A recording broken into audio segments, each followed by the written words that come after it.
மைதாவுக்கு no சொல்லுங்க. MPM கூட்டு பெருங்காயத்துக்கு S சொல்லுங்க. நோ மைதா. தமிழக அரசியலில் நொடிக்கு நொடி பரபரப்பு நிலவி இருக்கக்கூடிய நிலையில் தமிழக அரசியல் களத்தில் அதிரடி மாற்றத்தை ஏற்படுத்தக்கூடிய ஒரு அரசியல் நகர்வு நடக்க இருப்பதாக தகவல் வெளியாகியிருக்கிறது.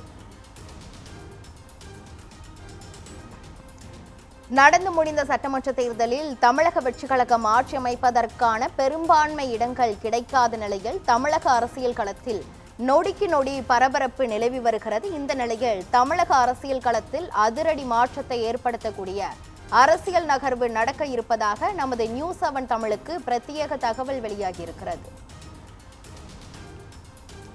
ஆட்சி அமைப்பது தொடர்பாக நியூஸ் 7 தமிழுக்கு ஒரு பிரத்யேக தகவல் கிடைத்திருக்கிறது. இன்னும் சில நிமிடங்களில் அந்த பிரத்யேக தகவலை நியூஸ் 7 தமிழ் வழங்க இருக்கிறது.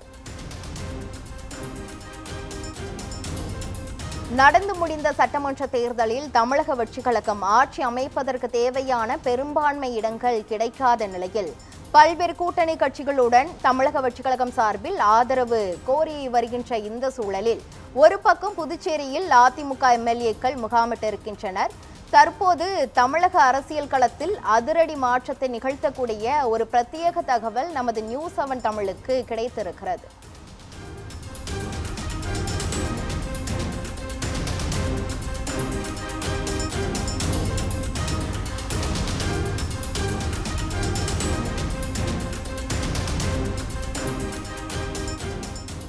புதுச்சேரியில் நடைபெறும் ஆலோசனையில் பங்கேற்பதற்காக அதிமுகவின் பொதுச் செயலாளர் எடப்பாடி பழனிசாமி புறப்பட்டிருக்கிறார். புதுச்சேரியில் அதிமுக எம்எல்ஏக்கள் முகாமிட்டிருக்கக்கூடிய நிலையில் புதுச்சேரியில் தங்க வைக்கப்பட்டுள்ள அதிமுக எம்எல்ஏக்களை சந்திப்பதற்காக அக்கட்சியின் பொதுச் செயலாளர் EPS புறப்பட்டிருக்கிறார். புதுச்சேரியில் தங்க வைக்கப்பட்டுள்ள அதிமுக எம்எல்ஏக்களை சந்தித்து எடப்பாடி பழனிசாமி ஆலோசனை நடத்துவார் என்றும் தகவல் வெளியாகியிருக்கிறது.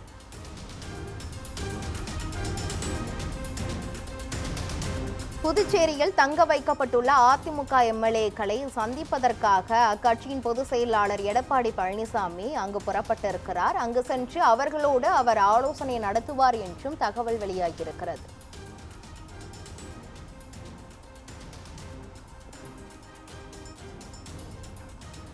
தமிழக அரசியல் களத்தில் நொடிக்கு நொடி பரபரப்பு நிலவிக் கொண்டிருக்கும் சூழலில் புதுச்சேரியில் தங்க வைக்கப்பட்டுள்ள அதிமுக எம்எல்ஏக்களை சந்தித்து அக்கட்சியின் பொதுச் செயலாளர் எடப்பாடி பழனிசாமி ஆலோசனை நடத்துவார் என்று தகவல் வெளியாகியிருக்கிறது. இது தொடர்பான மேலும் விவரங்களை வழங்குவதற்காக நமது செய்தியாளர் லட்சுமணன் இணைப்பில் உள்ளார். லட்சுமணன், புதுச்சேரியில் தங்க வைக்கப்பட்டுள்ள அதிமுக எம்எல்ஏக்களை சந்திப்பதற்காக எடப்பாடி பழனிசாமி புறப்பட்டிருக்கிறார் என்று தகவல் வெளியாகியிருக்கிறது. அவர் இன்னும் எவ்வளவு நேரங்களில் அங்கு செல்வார்? மேலும் அங்கு என்னென்ன ஆலோசனைகள் மேற்கொள்ள வாய்ப்பு இருக்கிறது? விவரங்களை சொல்லுங்க. தமிழகத்தில் ஆட்சி அமைப்பதற்காக தமிழக வெற்றிக் கழகம் ஒரு பக்கம் தீவிரமான முறையில் பணிகளை மேற்கொள்ளப்பட்டு வருகிறது. குறிப்பாக ஆதரவு கட்சிகளோடுதான், கூட்டணி ஆட்சிகளோடுதான் தமிழகத்தில் வெற்றிக் கழகம் பொறுத்தவரை தமிழகத்தில் ஆட்சி அமைப்பு நிலை ஏற்பட்டிருக்கிறது. அந்த வகையில் பெரும்பான்மை நிர்ணயிப்பதற்காக தமிழக வெற்றிக் கழகத்திற்கு 113 தொகுதிகள் மட்டுமே உள்ள நிலையில் கூடுதலாக 5 தொகுதிகள் தேவைப்படுகிறது. அந்த 5 தொகுதிகளுக்காக யாரிடம் ஆதரவு கேட்கலாம், யாரிடம் கூட்டணி கொள்ளலாம் என்பது குறித்து ஆலோசனை தொடர்ந்து மேற்கொள்ளப்பட்டு வரக்கூடிய நிலையில் அதன் ஒரு பகுதியாக அதிமுகவுடன் பார்த்தோம் என்றால் அதிமுக அமைச்சரும் தற்போதைய சட்டமன்ற உறுப்பினருமான செங்கோட்டையன் பார்த்தோம் என்றால் அதிமுகவின் முக்கிய இடம் பேசுவதாகவும், அதாவது தமிழக வெற்றிக் கழகத்திற்கு ஆதரவு கொடுங்கள் என்றால் கூட்டணிக்கு என்பது குறித்து பேச்சுவார்த்தை பொறுத்தவரையுமே கடந்த 2 நாட்களாக தொடர்ந்து நடைபெற்று வருகிறது. அந்த வகையில் நேற்று பார்த்தோம் என்றால் கழகத்தின் பொறுத்தவரையுமே சென்னை பசுமொழி சாலையில் இருக்கக்கூடிய அதிமுக பொதுச் செயலர் எடப்பாடி பழனிசாமி இல்லத்திற்கு சென்று இந்த ஆதரவு குறித்து கேட்பதற்காக வாய்ப்புகள் இருந்ததாகவும் கூறப்பட்டிருந்தது. அந்த வகையில் நேற்று சந்தித்து பேசியதாகவும் ஒரு பக்கம் தகவல் வெளியாகி வருகிறது.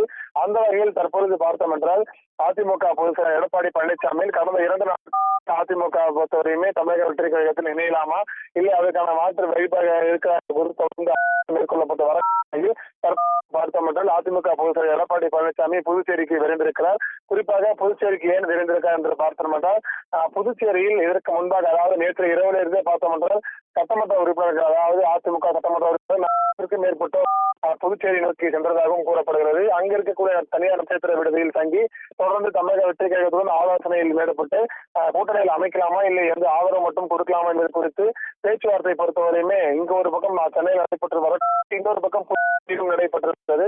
அந்த தமிழக சட்டமன்ற உறுப்பினர்கள் பொறுத்தவரையுமே புதுச்சேரிக்கு சென்று அங்க இருக்கக்கூடிய தனியார் நட்சத்திர விடுதியில் தங்கி இந்த ஆலோசனையானது கிட்டத்தட்ட ஒரு 20 மணி நேரங்களுக்கு மேலாக நடைபெறுகிறது. அந்த வகையில் தான் இந்த கூட்டத்தில், அதாவது இன்று மாலை 5 மணி அளவுக்கு மேல் தொடர்ந்து நடைபெற இருக்கக்கூடிய இந்த ஆலோசனை கூட்டத்தில் பங்கேற்பதற்காக அதிமுக பொதுச் செயலர் எடப்பாடி பழனிசாமி சென்னை பசுமதி சாலை இருக்கக்கூடிய தனது இல்லத்திலிருந்து கார் மூலம் தற்போது புறப்பட்டிருக்கிறார். குறிப்பாக இன்னும் 2 மணி நேரத்தில் புதுச்சேரிக்கு சென்ற பிறகு 6 மணிக்கு மேல் முக்கிய ஆலோசனை கூட்டம் இருப்பதாகவும் கூறப்பட்டிருக்கிறது. இந்த ஆலோசனை கூட்டத்தில் வெற்றி பெற்ற சட்டமன்ற உறுப்பினர்கள் முழுவதுமே பங்கேற்று தமிழக வெற்றி கழகத்தில் கூட்டணியில் இருக்கலாமா மட்டும் கொடுக்கலாம், வேறேனும் கட்சியை பயணிக்கலாமா என்பது குறித்து அதிகாரப்பூர்வமாக ஆலோசனை மேற்கொள்ள இருப்பதாகவும் கூறப்பட்டிருக்கிறது. ஏனென்றால் தமிழக வெற்றி கழகத்திற்கு கூட்டணி இருந்தால் மட்டுமே பெரும்பான்மையாக ஆட்சி அமைக்க முடியும். இல்லையென்றால் அவர்கள் ஆட்சி அமைக்க முடியாத நிலை, அதாவது தமிழக வெற்றி கழகம் தமிழகம் முழுவதும் 108 தொகுதிகளில் வெற்றி பெற்றிருக்கக்கூடிய அவர்கள் ஆட்சி அமைக்க முடியாத நிலை தான் தற்போது இருந்து வருகிறது. அவர்களை ஆட்சி அமைப்பதற்கான பெரும்பான்மை தொகுதிகள் இல்லாத காரணத்தினால் கூட்டணி கட்சிகளுக்கு அழைப்புகளையும் விடுப்பது வந்தன. அந்த வகையில் அதிமுகவிற்கும் அந்த அழைப்புகள் விடுக்கப்பட்டது. அந்த அழைப்புகளை ஏற்றுக்கொண்டுதான் தொடர்ந்து ஒரு பக்கம் சண்முகம் மற்றும் முக்கிய அமைச்சர்கள் பார்த்தோம்னால் தொடர்ந்து ஆலோசனை மேற்கொண்டு வருவதாகவும் கூறப்படுகிறது. ஏனென்றால் நேற்று பார்த்தோம்னால் அதிமுக பொதுச் செயலர் எடப்பாடி பழனிசாமி ஒரு பக்கம் ஆலோசனை மேற்கொண்டார். இன்னொரு பக்கம் பார்த்தோம்னால் அதிமுக முன்னாள் அமைச்சர் சி வி சண்முகம் உள்ளிட்ட முக்கிய பிரதிநிதிகள் பார்த்தோம்னால் வீரமணி உள்ளிட்ட முக்கிய பிரதிநிதிகள் இன்னொரு பக்கம் அந்த ஆலோசனை. ஒரு பக்கம் அதிமுக தமிழக வெற்றி கழகத்துடன் கூட்டணியாக இணைந்து செயல்படலாம் என ஒரு பக்கம் கூறப்படுகிறது. இன்னொரு பக்கம் பார்த்தோம் என்றால் தனித்தே செயல்படலாம், தமிழக வெற்றி கழகம் பொறுத்தவரை செயல்பட தேவையில்லை, அதற்கான வாக்கு வங்கி நம்மளுக்கு பின்வரும் தேர்தலில் மிகவும் பாதிக்கப்படும் எனவும் தனித்து செயல்படுவதே நம்முடைய இலக்காக இருக்க வேண்டும் என ஒரு பக்கம் நிர்வாகிகள் கூறப்படுகின்றனர். அந்த வகையில் இரு தரப்பாக நிர்வாகிகள் இருக்கக்கூடிய நிலையில் அதற்கு இறுதி முடிவு எடுப்பதற்காக தான் தற்பொழுது ஆலோசனை நடைபெறுகிறது. அந்த புதுச்சேரியில் நடைபெறும் இறுதிக்கட்ட ஆலோசனையில் பங்கேற்பதற்காக தான் அதிமுக பொதுச் செயலர் எடப்பாடி பழனிசாமி தற்பொழுது புதுச்சேரி விரைந்திருக்கிறார். இந்த நிகழ்ச்சியில் பார்த்தோம் என்றால் முழுவதும் நடைபெற்ற சட்டமன்ற தேர்தலில் வெற்றி பெற்ற 40க்கும் மேற்பட்ட சட்டமன்ற உறுப்பினர்கள் மற்றும் முக்கிய பிரதிநிதிகள், அதாவது முன்னாள் சட்டமன்ற உறுப்பினர்கள், முன்னாள் அமைச்சர்கள் உள்ளிட்ட முக்கிய பிரதிநிதிகள் மட்டுமே தற்பொழுது பங்கேற்று இந்த நிகழ்ச்சியை அதிமுகவுடன் தமிழக வெற்றி கழகம் இணைந்து செயல்படலாமா இல்லை தனித்தே செயல்படும் என்பது குறித்து ஆலோசனை மேற்கொள்வதற்காக இறுதிக்கட்ட ஆலோசனை தற்பொழுது நடைபெற இருப்பதாகவும் கூறப்படுகிறது. புதுச்சேரியில் தங்க வைக்கப்பட்டுள்ள அதிமுக எம்எல்ஏக்களை சந்தித்து ஆலோசனை நடத்துவதற்காக அக்கட்சியின் பொதுச் செயலாளர் எடப்பாடி பழனிசாமி புறப்பட்டிருக்கிறார். இது தொடர்பான முழுமையான விவரங்களை வழங்கியதற்கு நன்றி லட்சுமணன்.